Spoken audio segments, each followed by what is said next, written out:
Hello guys, welcome to my first blog. আমি হচ্ছে তোমাদের বিউটি আর তোমাদের ডিউটি হচ্ছে আমার পুরো ব্লগ দেখা। তো গাইস, আমি আজকে উঠে পড়েছিলাম সকাল সকাল, আর আজকে আমি তোমাদেরকে দেখাবো যে আমি সকাল থেকে 24 ঘন্টার মধ্যে আমি কি করি তোমাদের সাথে শেয়ার করব। তো আমার সাথে থাকো আর দেখতে থাকো আমি সারাদিনে কি করছি। তো আমি এখানে বেড ক্লিন করে নিয়েছি। তো এবারে আমি যাবো ছাদে সব বিছনা রোদে দিতে। তো আজকে একটু ওয়েদারটা ভালো ছিল বলে আমি তাই জন্য একটু রোদে দিলাম। তার সাথেই দেখো আকাশটা কালো করে এসছে, আর অর্ধেক ক্লিপ নিতে পারিনি। তো আমি সেই ক্লিপটা নিতে পারিনি বলে অনেক দুঃখিত গাইস।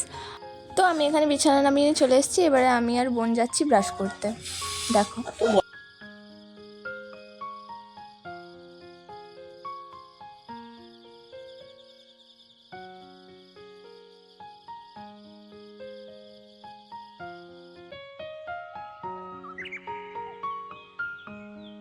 তো আমার ব্রাশ করা হয়ে গেছে। এখন আমি চুলটা আঁচড়ে নিচ্ছি, আর দেখো বোন এখানে ঘুরু হচ্ছে।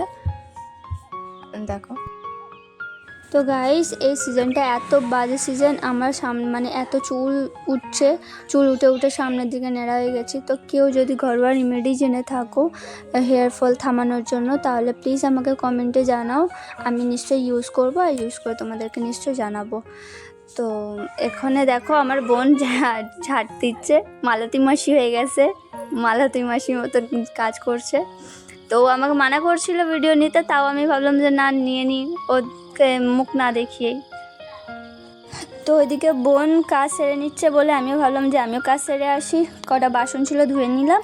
তো আমি আর আমার বোন এখন দুজনে মিলে মার্কেট করতে যাচ্ছি, মানে বাজার করতে যাচ্ছি। মার্কেটিং বেশি কথা হয়ে যাচ্ছে। তো আমি বাজার করতে যাচ্ছি। তো যেতে একটু ঢং করছিলাম আমরা সবাই মিলে, আমি আর বোন মিলে, সবাই আর কোথায়। তো বোন এখন এখানে আমাকে মডেলিং দেখাচ্ছে। দেখো গাইস, এখন মডেলিং করছে, মানে সেই গানটা আছে না, পঞ্চি বনে উড়তে ফিরু, ওই গানের মতন এখন উড়ে বেড়াচ্ছে। তো বাজার করে এসে দেখি যে মা ভাত বসিয়ে দিয়েছে। তো আমিও ভাবলাম যে মায়ের একটু হেল্প করে দিই। তো আমি এদিকে আলু ফালু ছাড়িয়ে নিচ্ছি, আর বোনকে বললাম যে তুই চা বসা। তো বোন চা করছে, আর আমি এদিকে আলু ফালু ছাড়াচ্ছি, সব জোগাড় করে নিচ্ছি। আর হ্যাঁ গাইস, আরেকটা কথা বলার ছিল, আর তোমরা যদি পার্ট 2 দেখতে চাও তাহলে আমাকে সাবস্ক্রাইব করে রাখো, যাতে আমার নতুন ভিডিও তোমাদের কাছে তাড়াতাড়ি যেতে পারে। আর সবাই ভালো থাকো, সুস্থ থাকো, আর আমার নতুন চ্যানেল সাপোর্ট করো।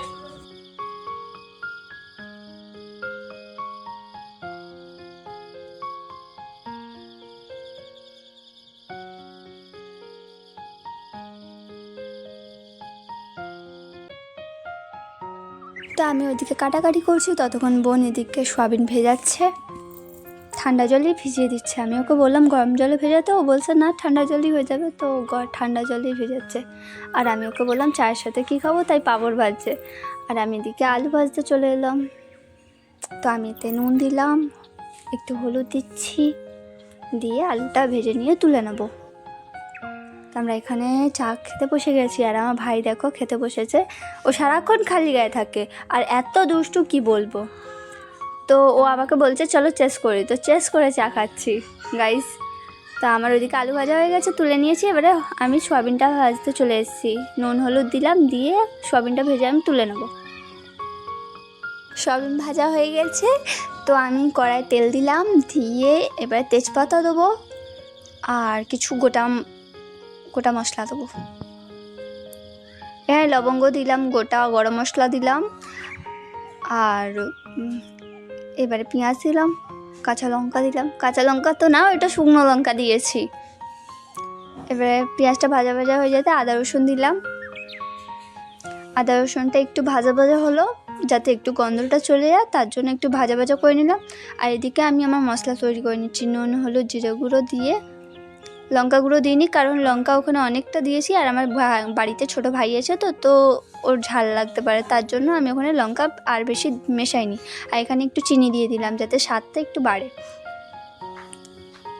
আমার এদিকে মশলা যতক্ষণ কষাচ্ছে, আর আমি ওই মশলাটা এখানে দিয়ে দিয়েছি, যে মশলাটা আমি ওখানে গুললাম সেটা এখানে দিয়ে দিয়েছি।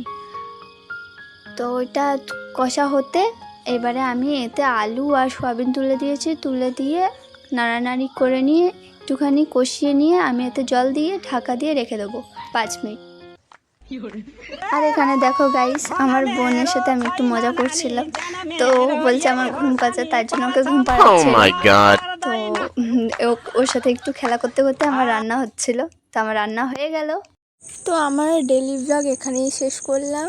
তো সবাই ভালো থাকো, সুস্থ থাকো, আর আমার পার্ট 2 এর জন্য ওয়েট করো। খুব তাড়াতাড়ি তোমাদের জন্য আমি পার্ট 2 আনতে চলেছি।